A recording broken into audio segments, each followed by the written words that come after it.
It's my great pleasure to introduce Anne Milton. Anne worked as a nurse for many years before becoming a Member of Parliament for Guildford. In 2007, she was appointed Shadow Minister of Health by David Cameron. She was appointed Minister for Skills and Apprenticeships in June of last year. I know she's a passionate advocate for apprenticeships. She oversees the government's drive to implement this agenda. So let's give Anne a big hand.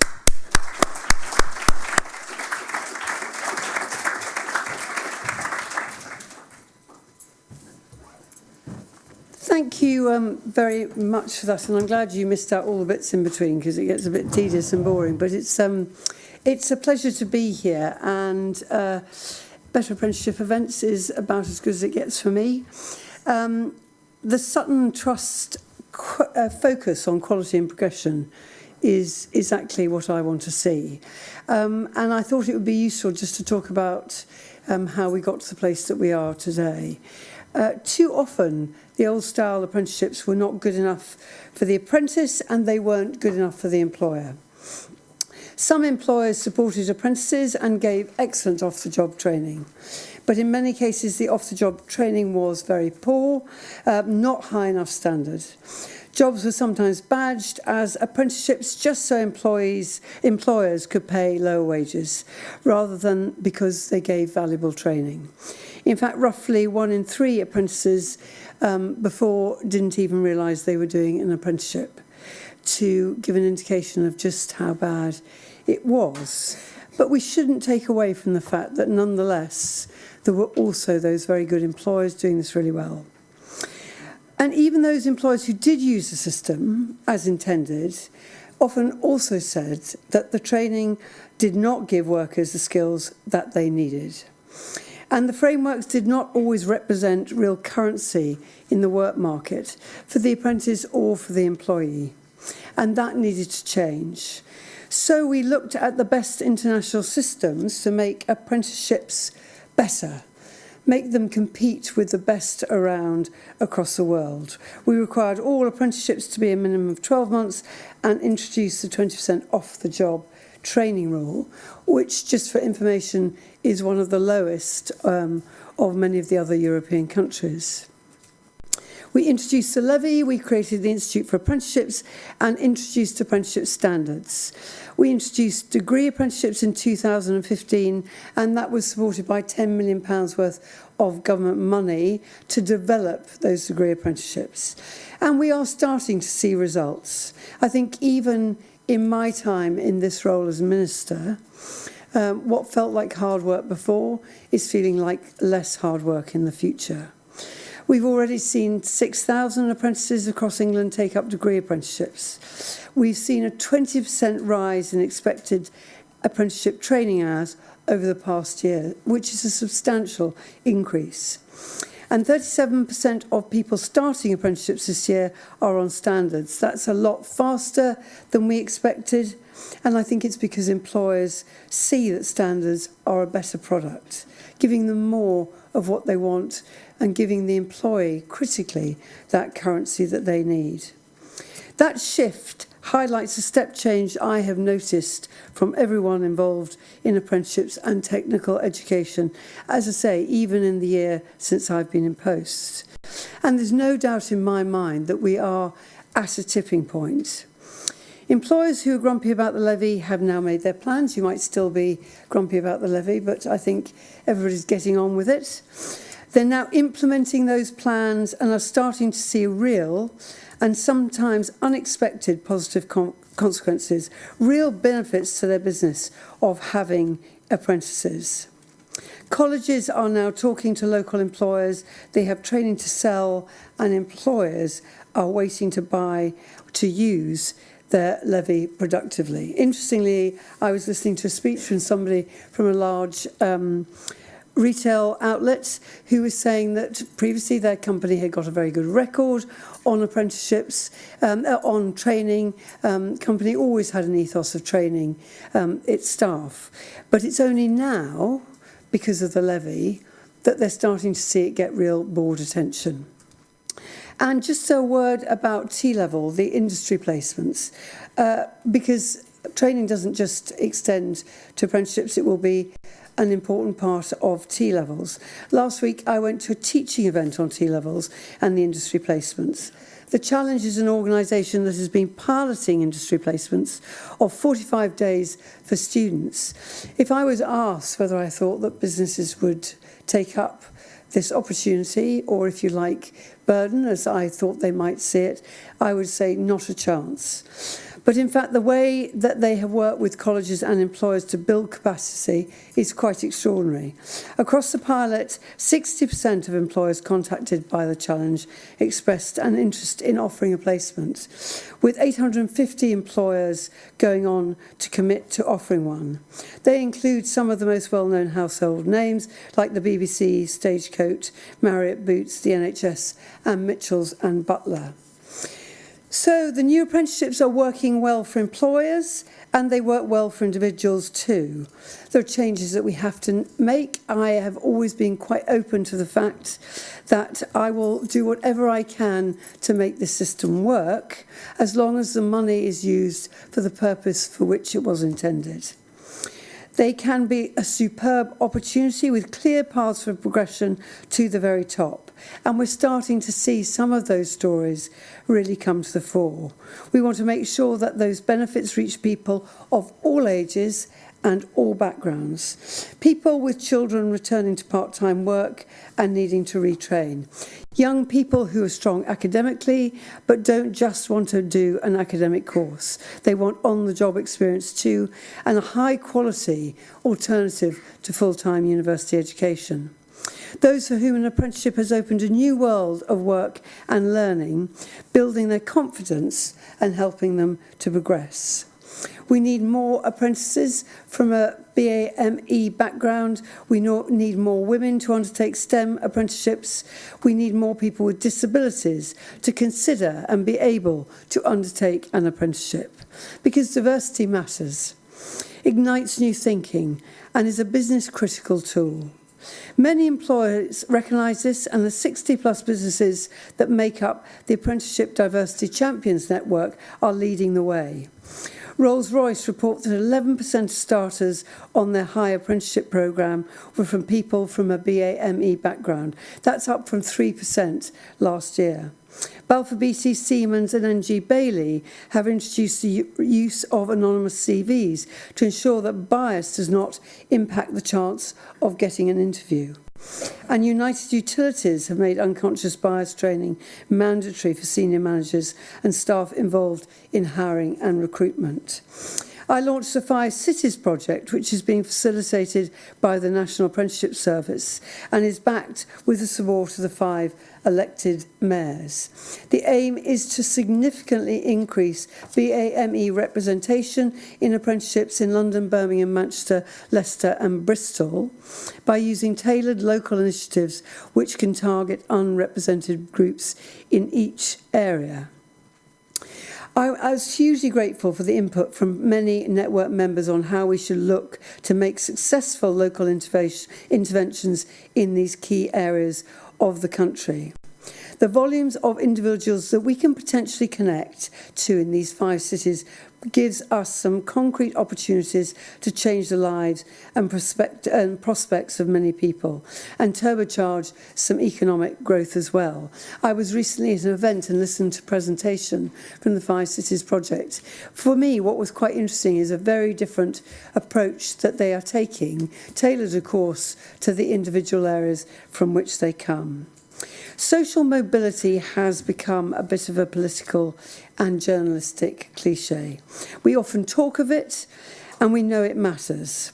But what we have to do is to make sure to continue to review our work, to make it actually happen, and that we take a lead from that review to make sure it works. It has to be that whoever you are, whatever your background, whoever you know, everyone has an equal chance of getting on in life. There are businesses and economic reasons to do this, but for me personally, it is about what people matter. A chance to get on and a chance to fulfil otherwise unfulfilled dreams and aspirations. Thank you very much.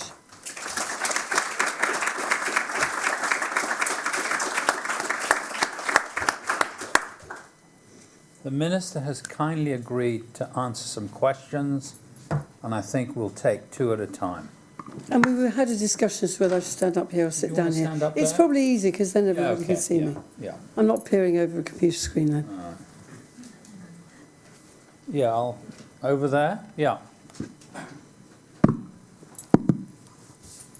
Hello, I'm Colin Booth from Leeds City College.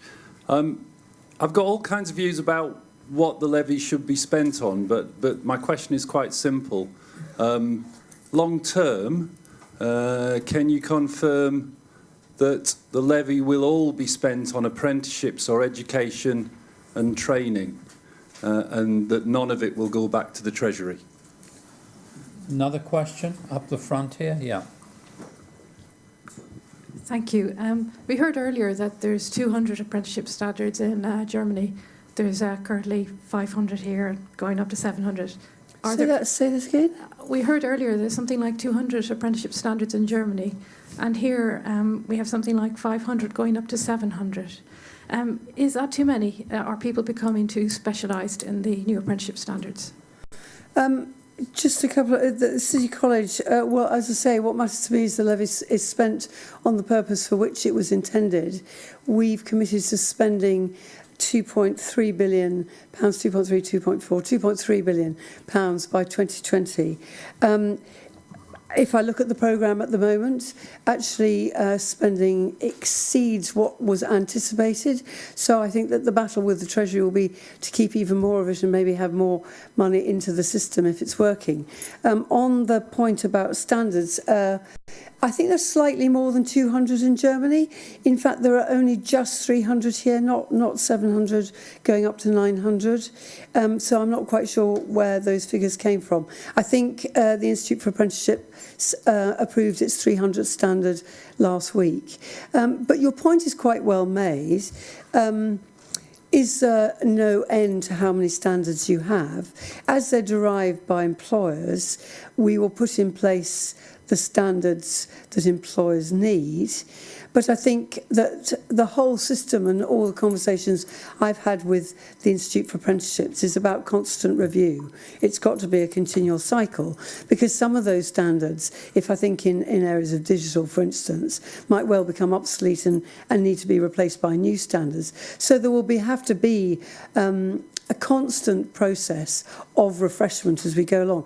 If you think of the construction industry and think of all the new ways of constructing buildings and all the new methods that might come on stream, I mean, again, in construction, that will be an ever-evolving system. So I see it more as an evolution, but it does require employers coming together, and not just one employer, coming together to design them. So there has to be a body of belief and thought and desire to have a standard before you could even get it considered.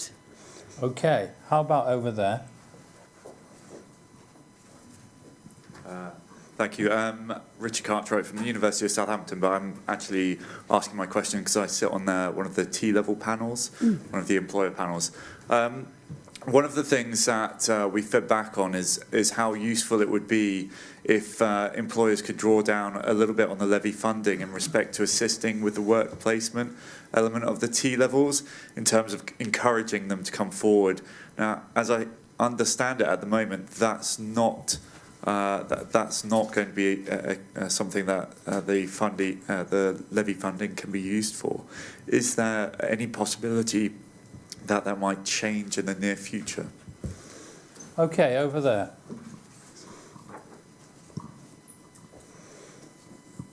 Thanks. Claire Tanley, the City of London Corporation, working mainly with financial and professional services companies.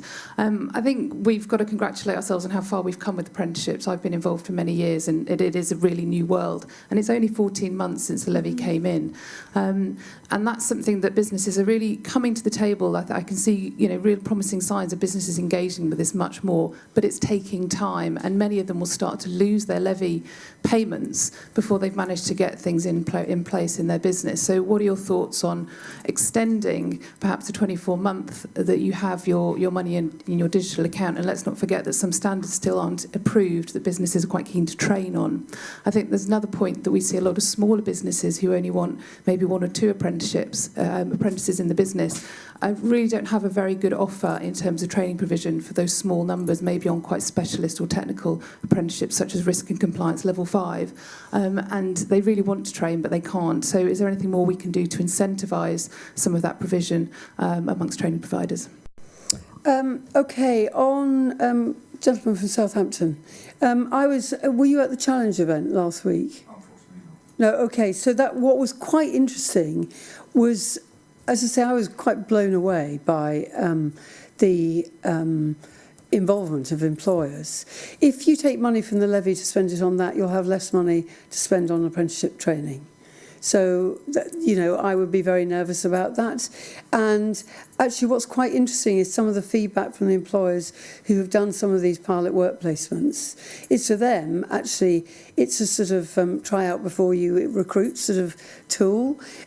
Quite a lot of the young people that have done these training placements have been offered jobs by the employer, which is, fantastic. So I'd say, no, not at the moment. I think in some sectors it's more difficult. In SMEs, it's more difficult. There is also some money within colleges. So Southampton would be a place that might be eligible for that to support these work placements and to build capacity. But actually, for slightly too long, it was good in some ways and not in others. When I went to college recently and they said, we're really starting to have conversation with employers.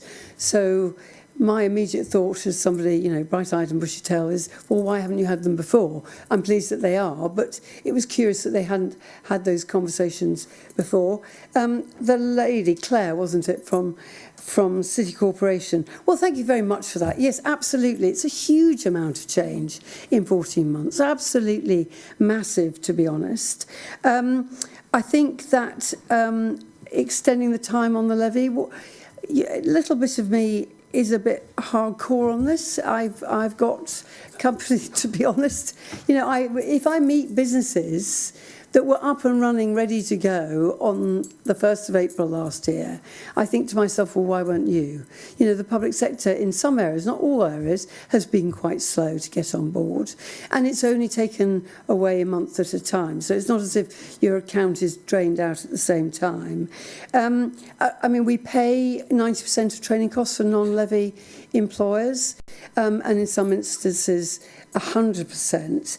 I think that making it work for non-levy paying employers is important, and I did a round table last week talking to them, talking to a group of representative bodies and people involved in SMEs to see how we can make this work better for them, and that obviously is the piece of work that we need to do next year. I think you have to start at the beginning and work through. So the important thing was about getting the big levy payers on board, and as I say, what's interesting is the unintended consequences. Even people who have been employed by those big levy payers to get the apprenticeship programme up and running, get it all organised, they didn't even see that they would think they would see the sort of change of behaviour that they are now seeing. And actually, now when I go to events, people come up to me and say, we're going to spend all our levy. It's sort of badge of honour, really, amongst some businesses that they are going to spend out their levy, which is great. But, if I go back to the Sutton Trust report, as long as it leads to that progression. And I'm going to pinch a bit of extra time just to say, we're doing a review of level 4 and 5 qualifications, and I think that, you know, we've got a very, very poor history in this country of really understanding or being focused on level 4 and 5. And that is part of the progression, because at the moment, you know, for many people, they see level 3 and then it's a degree level 6, and there's nothing in between. And I think filling in that gap will be an important part of ensuring that progression is a natural path, not necessarily an exceptional path. Okay. I think we'll do 2 more questions. Unless Well, I'll take all 4 if they're 4 quick. more questions. And I'll see if I can give you a quick answer. You want to do 4 at a time? What do you think? Go on, let's do the last Do 4. all 4. All right, fine. We've got gentleman at the back there on the... Yeah. Hi, David Allison from Get My First Job.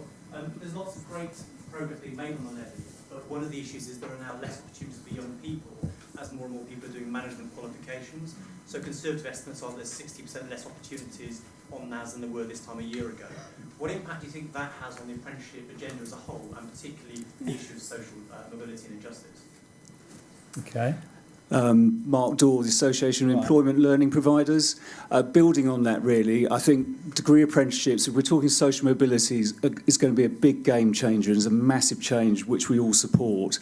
My worry is, once again, HE sort of smothering FE, and it's the level 2s, the level 3s, the SMEs, the young people that are suffering because the dominance of HE is starting to come in again.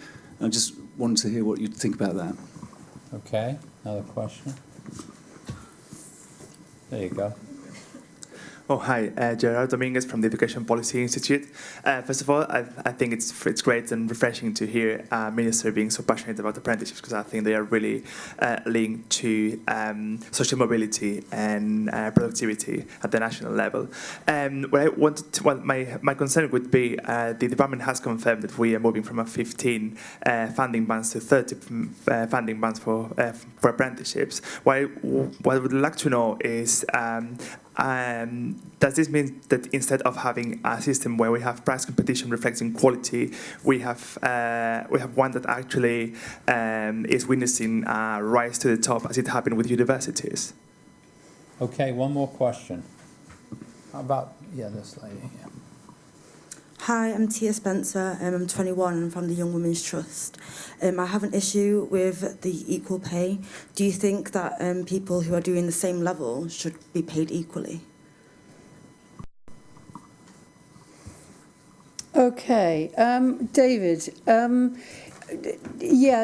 is some concern, and I watched the figures on apprenticeships very carefully. In fact, 90% of apprenticeships are at level 2 and 3. So, what's quite interesting is the reporting on apprenticeships, which sometimes, in my view, probably underlines the intellectual snobbery of the people who write the articles, because actually I haven't done an audit of what's been in the media, but I think there is a predominance of articles about degree apprenticeships than anything. This slightly ties in with Mark's question about HE smothering FE. There is a good case for doing management apprenticeships within companies if management and leadership is linked to productivity. Actually, we have an interest as a country upskilling some of our senior managers. And if I think of some of the senior managers that I deal with, I can think of one that I saw in the last week when I asked them about a levy, and they are a senior manager operating a very big budget. And she said, actually, I'm not absolutely sure, which is quite extraordinary to me. That somebody at the top of an organisation actually hadn't really thought about the levy, and they'll be paying a lot of money in the levy. So some of that is quite important. But yes, Mark, from the bottom of my heart, I don't want HE to smother FE. It's shocking, really, in this country that we have had such a strong focus on HE for so long. The number of articles, the amount of conversations that go on about FE are tiny by comparison. And this is a chance to right that balance. I think FE could be doing more on degree apprenticeships, which I think would balance up the scales. So I look at everything that I do about balancing up the scales. If 50%, it's slightly more, of people don't go to university, why do we never talk about them? Actually, because generally people who've are bright enough to get particularly some of the best universities are probably okay on their own. They're managing all right.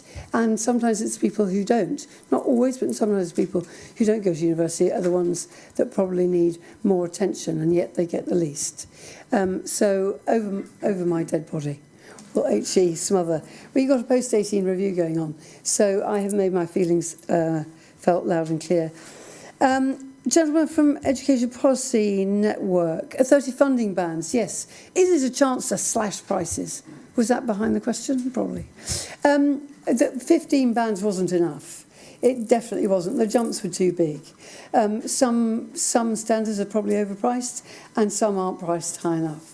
And I think 30 bands gives us the opportunity to make changes without completely destabilising the market, because if the jumps are very big, those people providing that provision, whether the standard was correctly priced or not, if, say, you felt it was overpriced and general consensus it was, it would be a huge financial hit. So I think 30 bands makes that easier to go down and up as well. And from the TIA, from the Young Women's Trust, your point was about, should people on different levels be paid the same? People doing the same job should be paid the same.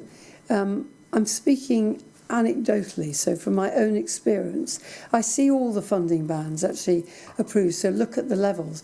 And what's quite interesting is, I'll come back precisely to your point, but what's quite interesting for me is the huge range in, say, a level 2 qualification, over time it takes to do it, and the costs associated with it. They don't correlate, they're not necessarily aligned. So a level 2 qualification could take you 3 years, be very expensive, and other level 2 qualifications take a year and be quite cheap.